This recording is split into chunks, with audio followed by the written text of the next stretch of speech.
Imagine being so skeptical of essential oils that you can't even stand the smell of peppermint in your own car. For today's guest, Dave, a dentist, the world of natural solutions felt like anything but science. But as his family began to use these tools for everything from everyday scrapes to mood elevation, his oil radar began to shift from avoidance to curiosity. Faced with the stress of a busy dental practice and the typical chaos of a home with teenagers, Dave and his wife decided to see if the best of modern medicine and the best of the earth could actually work together. Listen in to hear how this family moved from no to empowered, and how a few diffusers in a dental office led to a bulletin board full of thank you notes from patients. It's a story about finding common ground, understanding the science of a single compound, and discovering a new way to connect with your children when they need it most.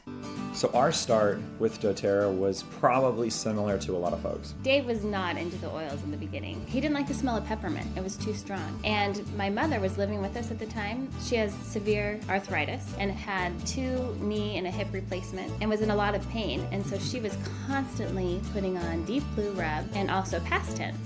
And she just couldn't live without him. So she constantly smelled of oils, so much so that if she drove his car and he would then go to drive the car later, he could sense any amount of oil smell. It was like the radar went off. I smell oils, I smell oils. And he could detect. It's like he was the radar, the oil radar. It's true. See, he can't even deny it. He can't She deny coined it. a term I don't even have to come back with. So our progression started with a relatively solid no. It went to another no, possibly a third or a fourth no, maybe. Dave sat in the back with his arms folded, totally closed-minded. It was very evident. And finally, we agreed that we would try to find some oils that he liked the smells of and diffuse those. He smelled the wild orange and he liked that. He's like, okay, I like the citrus oils. So we found common ground. I think at that time you began to research some more and realize that there was some science behind these, which he just was closed-minded to before. For me, it came to a point where I actually had to understand. We were really using them. We would use them from everyday cold and flu issues to burns, mosquito bites, using it on little infections that we would wrap up on the fingers. I began to look into what is the pronounced benefit of using these. And one of the nice things is their simplicity. When you have an independent molecular compound that is not a combination of multiple things, you have a tendency to be able to say, here's your cause and effect. And that's a really nice thing because it means I'm not actually looking at a broad spectrum of things and trying to understand which one of them is actually working. As I became a stronger user of it, I decided, hey, let's go try putting diffusers in his dental practice.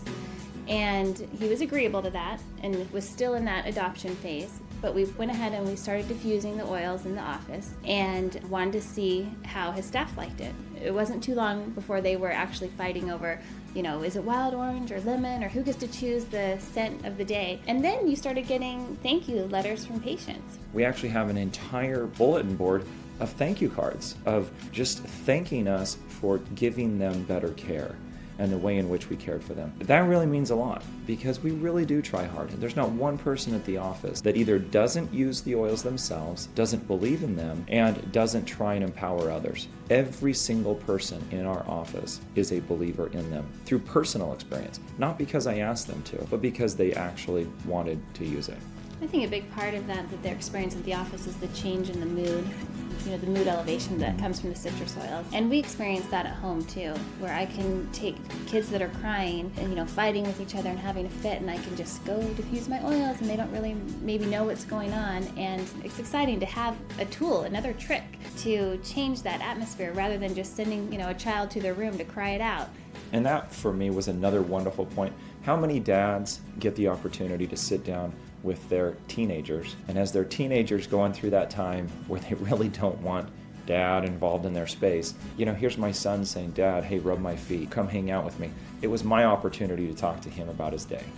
I would say wholeheartedly, what's been wonderful for our family is it is a hybrid of the best that modern medicine has to offer in conjunction with the best that our earth has to offer. When you blend those two things together, it really is powerful.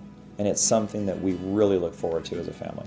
Isn't it always so inspiring to hear how even the biggest skeptic can become a believer through personal experience and a little bit of science? As Dave shared, when we combine modern knowledge with the tools our earth provides, we create a powerful hybrid that supports our families in a whole new way. Before we go, let's look at the key takeaways from this empowering story. First, consult the book. When you're faced with everyday issues like cold and flu symptoms or burns, the first step is to reach for your book and make sure you know exactly what natural solutions to use. Find common ground also. If you're living with a skeptic, start small with scents they enjoy, like the mood-elevating power of citrus oils to change the atmosphere of your home or office. Next, you can create connection. Using oils isn't just about physical relief, it's a trick to change the mood of a crying child or an opportunity to sit down and talk to your teenager about their day. And finally, build your confidence. Every time you successfully treat a mosquito bite or a small infection at home with natural solutions, you're building the experience needed to empower others and lead your family with confidence. If you're ready to stop feeling like an observer in your own healthcare and start feeling more like an expert, we have the tools to help. You can search for mood elevation, infection, or immune support in the Essential Life app or book to find the same protocols that empowered Dave's family and his dental practice. We'd love to hear how these tools have empowered your family. Please share your story with us at essentiallife.com/podcast. Until next time, we hope you feel empowered to listen to your body and reach for a natural solution today.